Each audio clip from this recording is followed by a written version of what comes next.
नमस्कार दोस्तों, स्वागत है आपका बिहार तड़का न्यूज में। बिहार की 25 बड़ी और ताजा खबरें जानने के लिए वीडियो को अंत तक जरूर देखें। ऐसी ही खबरों के लिए चैनल को सब्सक्राइब जरूर करें। बिहार सरकार ने सोशल मीडिया कंटेंट क्रिएटर्स के लिए नई प्रोत्साहन योजना को मंजूरी दी है। सरकारी योजनाओं और उपलब्धियों पर वीडियो बनाने वाले पात्र क्रिएटर्स को व्यूज के आधार पर आर्थिक प्रोत्साहन दिया जाएगा। रिपोर्ट के मुताबिक 1 लाख व्यूज पर 10,000 रुपए तक मिल सकते हैं और एक वीडियो के लिए अधिकतम राशि 1 लाख रुपए रखी गई है। सरकार का उद्देश्य योजनाओं की जानकारी सोशल मीडिया तक पहुंचाना है। बिहार के किसानों के लिए बड़ी राहत की खबर सामने आई है। राज्य सरकार ने नाबार्ड के साथ समझौता किया है, जिसके तहत किसानों को 3 लाख रुपए तक के कृषि ऋण पर प्रभावी रूप से 3% ब्याज का लाभ मिलेगा। केंद्र की ब्याज सहायता के अलावा राज्य सरकार अतिरिक्त 1% अनुदान देगी। सरकार का कहना है कि इस फैसले से किसानों को सस्ता कर्ज मिलने और कृषि गतिविधियों को बढ़ावा मिलने की उम्मीद है। बिहार में परीक्षा धांधली के मामले में आर्थिक अपराध इकाई ने बड़ी कार्रवाई की है। बीपीएससी सहायक लोक स्वच्छता एवं अपशिष्ट प्रबंधन पदाधिकारी परीक्षा में कथित कदाचार के मामले में बायोमेट्रिक ऑपरेटर अतुल राज पांडे को गिरफ्तार किया गया है। जांच के दौरान आरोपी से धांधली से जुड़े गैंग के बारे में जानकारी मिलने की बात कही गई है। आरोपी को अदालत में पेश किया गया है और जांच आगे जारी है। Bihar board of open schooling and examination के उप निदेशक अजय कुमार सिंह से जुड़े ठिकानों पर आर्थिक अपराध इकाई ने छापेमारी की है। यह कार्रवाई आय से अधिक संपत्ति के मामले में की गई। रिपोर्ट के अनुसार पटना और बेगूसराय स्थित 3 ठिकानों पर तलाशी ली गई और करीब 3 करोड़ रुपए की कथित आय से अधिक संपत्ति का मामला दर्ज है। जांच एजेंसी ने दस्तावेजों और संपत्तियों की जानकारी जुटाई है। मुजफ्फरपुर में एक कारोबारी के अपहरण से हड़कंप मच गया। आरोपियों ने व्यापारी चंदन कुमार का अपहरण कर परिवार से वीडियो कॉल के जरिए 10 लाख रुपए की फिरौती मांगी। पुलिस को सूचना मिलते ही विशेष टीम बनाई गई और लोकेशन के आधार पर कार्रवाई शुरू हुई। पुलिस ने करीब 12 घंटे के भीतर व्यापारी को उत्तर प्रदेश के बलिया से सकुशल बरामद कर लिया। मामले में 2 आरोपियों की गिरफ्तारी भी हुई है।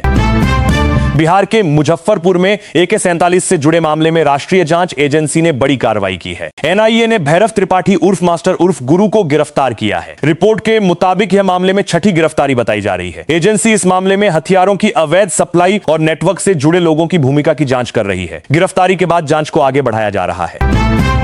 बेगूसराय से अपराध की गंभीर खबर सामने आई है। रिपोर्ट के मुताबिक केस वापस नहीं लेने के विवाद में बदमाशों ने 5 लोगों पर धारदार हथियारों से हमला कर दिया। घटना के बाद इलाके में तनाव का माहौल बन गया। घायलों को इलाज के लिए अस्पताल पहुंचाया गया, जिसमें एक व्यक्ति की हालत गंभीर बताई जा रही। पुलिस ने मामले की जांच शुरू कर दी है और आरोपियों की पहचान कर कार्रवाई की तैयारी है। मुजफ्फरपुर के एक सरकारी स्कूल में चोरी की घटनाओं से परेशान छात्रों ने सड़क पर उतरकर विरोध प्रदर्शन किया। रिपोर्ट के मुताबिक स्कूल से पहले पंखे और बाद में समरसिबल पंप चोरी होने की घटनाएं सामने आई। इससे नाराज छात्रों ने सड़क जाम कर पुलिस और प्रशासन के खिलाफ प्रदर्शन किया। छात्रों की मांग है कि स्कूल की सुरक्षा व्यवस्था मजबूत की जाए और चोरी की घटनाओं पर जल्द कार्रवाई की जाए। बिहार में शिक्षक भर्ती परीक्षा TRE चौर को लेकर अभ्यर्थियों का विरोध जारी है। उम्मीदवारों ने चयन प्रक्रिया में एक ही परीक्षा कराने और निगेटिव मार्किंग खत्म करने की मांग उठाई है। आयोग की अधिसूचना में पहली बार प्रारंभिक और मुख्य परीक्षा की व्यवस्था तथा निगेटिव मार्किंग का प्रावधान बताया गया है। अभ्यर्थियों का कहना है कि उनकी मांगे नहीं मानी गई तो आंदोलन को और तेज किया जाएगा। बिहार में सड़क कनेक्टिविटी को लेकर बड़ी परियोजना को मंजूरी मिली है। बक्सर से भागलपुर के बीच करीब 336 किलोमीटर लंबा ग्रीनफील्ड 6 लेन एक्सप्रेसवे बनाने की योजना को कैबिनेट ने मंजूरी दी है। इस परियोजना से राज्य के कई महत्वपूर्ण क्षेत्रों के बीच आवागमन आसान होने की उम्मीद है। सरकार का दावा है कि नया एक्सप्रेसवे यात्रा का समय कम करने के साथ व्यापार और आर्थिक गतिविधियों को भी गति देगा।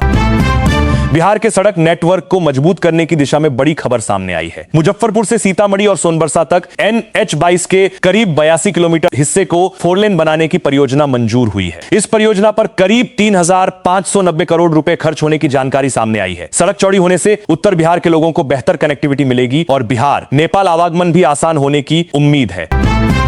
पटना में युवाओं को रोजगार देने के उद्देश्य से रोजगार मेले का आयोजन किया गया। मेले में विभिन्न कंपनियों ने हिस्सा लिया और नौकरी की तलाश कर रहे युवाओं ने बड़ी संख्या में भाग लिया। रिपोर्ट के मुताबिक पहले दिन ही 100 से अधिक युवाओं को रोजगार मिलने की जानकारी सामने आई। अधिकारियों ने कहा कि ऐसे आयोजनों का उद्देश्य युवाओं को कंपनियों से सीधे जोड़ना और स्थानीय स्तर पर रोजगार के अवसर उपलब्ध कराना है।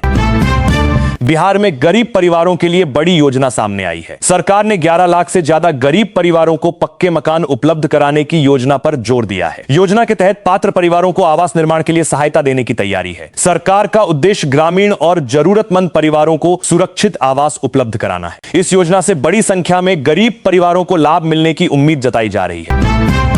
मधुबनी जेल में 19 वर्षीय युवक की मौत को लेकर बिहार की राजनीति गर्मा गई है। नेता प्रतिपक्ष तेजस्वी यादव ने घटना पर सवाल उठाते हुए सरकार से निष्पक्ष जांच की मांग की है। उन्होंने जेल में सुरक्षा और कैदियों की स्थिति को लेकर भी गंभीर सवाल उठाए। घटना के बाद प्रशासनिक स्तर पर मामले की जानकारी जुटाई जा रही है। पुलिस और संबंधित अधिकारियों से रिपोर्ट मांगे जाने की बात सामने आई है। पश्चिमी चंपारण में बिहार उत्तर प्रदेश सीमा पर रोजाना कई घंटे आवागमन रोके जाने से स्थानीय लोगों की परेशानी बढ़ गई। सीमा पर वाहनों और लोगों की आवाजाही प्रभावित होने से कारोबार और रोजमर्रा की गतिविधियों पर असर पड़ने की बात सामने आई है। स्थानीय लोगों ने प्रशासन से समस्या का स्थायी समाधान निकालने की मांग की है। अधिकारियों की ओर से व्यवस्था और सुरक्षा कारणों की समीक्षा किए जाने की जानकारी है। गया जंक्शन पर कांवरियों और श्रद्धालुओं की भारी भीड़ देखने को मिली। यात्रियों की बढ़ती संख्या को देखते हुए रेलवे ने स्टेशन पर विशेष व्यवस्थाएं की हैं। यात्रियों की सुविधा के लिए चलन टिकट दल भी तैनात किया गया है ताकि भीड़ के बीच टिकट व्यवस्था सुचारू बनी रहे। रेलवे और सुरक्षा बल यात्रियों की आवाजाही पर नजर रख रहे हैं। स्टेशन परिसर में व्यवस्था बनाए रखने के लिए अतिरिक्त इंतजाम किए गए हैं। बिहार में मानसून के सक्रिय होने के बीच मौसम विभाग ने कोसी और सीमांचल के 7 जिलों में भारी बारिश का ऑरेंज अलर्ट जारी किया था। मौसम विभाग ने लोगों को खराब मौसम के दौरान सावधानी बरतने की सलाह दी। कई इलाकों में तेज बारिश के साथ वज्रपात की संभावना भी जताई गई। प्रशासन ने संवेदनशील क्षेत्रों पर नजर रखने और मौसम बिगड़ने पर लोगों को सुरक्षित स्थानों पर रहने की अपील की है। आज 2-1 अगस्त को बिहार समेत कई राज्यों में मौसम खराब रहने की संभावना जताई गई है। मौसम विभाग ने बिहार के कई हिस्सों में गरज चमक के साथ बारिश का अलर्ट जारी किया है। कुछ इलाकों में तेज हवा और वज्रपात का खतरा भी बताया गया है। प्रशासन ने लोगों से मौसम संबंधी चेतावनियों पर ध्यान देने की अपील की है। खुले स्थानों पर रहने से बचने की सलाह भी दी गई है। पटना में यूपीएससी सिविल सेवा मुख्य परीक्षा का आयोजन शुरू हो गया है। परीक्षा केंद्रों पर अभ्यर्थियों की जांच और प्रवेश व्यवस्था के लिए विशेष इंतजाम किए गए हैं। परीक्षा को लेकर प्रशासन और संबंधित विभाग पूरी तरह अलर्ट है। उम्मीदवारों को समय पर परीक्षा केंद्र पहुंचने और जरूरी दस्तावेज साथ रखने के निर्देश दिए गए हैं। परीक्षा केंद्रों के आसपास भी सुरक्षा व्यवस्था बनाए रखने की तैयारी की गई है। बिहार बोर्ड ने माध्यमिक विशेष परीक्षा और स्क्रूटनी के बाद संशोधित मार्कशीट के वितरण को लेकर महत्वपूर्ण जानकारी जारी की है। रिपोर्ट के मुताबिक 21 अगस्त से संशोधित अंक पत्र उपलब्ध कराने की प्रक्रिया शुरू की जा रही है। जिन विद्यार्थियों के परिणाम या अंक स्क्रूटनी के बाद बदले हैं, उन्हें इसका लाभ मिलेगा। छात्रों को संबंधित स्कूल या बोर्ड की ओर से जारी निर्देशों के अनुसार अपनी संशोधित मार्कशीट प्राप्त करनी होगी। आरा के वीर कुंवर सिंह विश्वविद्यालय में पीजी प्रवेश परीक्षा को लेकर महत्वपूर्ण अपडेट सामने आया है। विश्वविद्यालय की ओर से पीजी प्रवेश परीक्षा का एडमिट कार्ड 21 अगस्त से उपलब्ध कराने की जानकारी दी गई है। परीक्षा में शामिल होने वाले अभ्यर्थी निर्धारित प्रक्रिया के तहत अपना प्रवेश पत्र डाउनलोड कर सकेंगे। विश्वविद्यालय प्रशासन ने विद्यार्थियों से परीक्षा से पहले एडमिट कार्ड और जरूरी निर्देश ध्यानपूर्वक जांचने की अपील की है। बेतिया नगर निगम परिसर में प्रधानमंत्री सूर्य घर योजना को बढ़ावा देने के लिए विशेष सोलर मेले का आयोजन किया गया। मेले का उद्देश्य लोगों को सौर ऊर्जा और सरकार की योजना के तहत मिलने वाली सुविधाओं की जानकारी देना है। अधिकारियों ने लोगों को घरों पर सोलर पैनल लगाने के फायदे और उपलब्ध सहायता के बारे में जानकारी दी। आयोजन में बड़ी संख्या में लोगों के पहुंचने की उम्मीद जताई गई है। पूर्णिया जिले में महिलाओं की समस्याओं को सीधे सुनने के लिए राज्य महिला आयोग का विशेष जनता दरबार आयोजित करने की तैयारी है। जानकारी के मुताबिक 23 अगस्त को होने वाले कार्यक्रम में महिलाएं अपनी शिकायतें और समस्याएं अधिकारियों के सामने रख सकेंगी। आयोग संबंधित मामलों की सुनवाई करेगा और जरूरत के अनुसार कार्रवाई के निर्देश देगा। इस पहल से महिलाओं को अपनी समस्याएं सीधे आयोग तक पहुंचाने का अवसर मिलने की उम्मीद है। लखीसराय पुलिस ने फरार अभियुक्तों के खिलाफ कार्रवाई तेज कर दी है। पुलिस टीमों ने ऐसे आरोपियों की पहचान कर उनके खिलाफ अभियान चलाया है जो लंबे समय से फरार बताए जा रहे हैं। कार्रवाई के दौरान आरोपियों के घरों पर नोटिस चस्पा किए जाने की जानकारी सामने आई है। पुलिस का कहना है कि फरार आरोपियों को जल्द गिरफ्तार करने के लिए लगातार दबिश दी जा रही है और कार्रवाई जारी रहेगी। दरभंगा में कानून व्यवस्था को लेकर पुलिस प्रशासन ने समीक्षा बैठक की। एसएसपी ने अधिकारियों के साथ सुरक्षा व्यवस्था और अपराध नियंत्रण से जुड़े मामलों की जानकारी ली। अधिकारियों को संवेदनशील इलाकों में गश्त बढ़ाने और अपराधियों के खिलाफ सख्त कार्रवाई करने के निर्देश दिए गए। पुलिस अधिकारियों से लंबित मामलों की समीक्षा करते हुए जल्द कार्रवाई करने को कहा गया। जिले में शांति और सुरक्षा व्यवस्था बनाए रखने पर विशेष जोर दिया गया।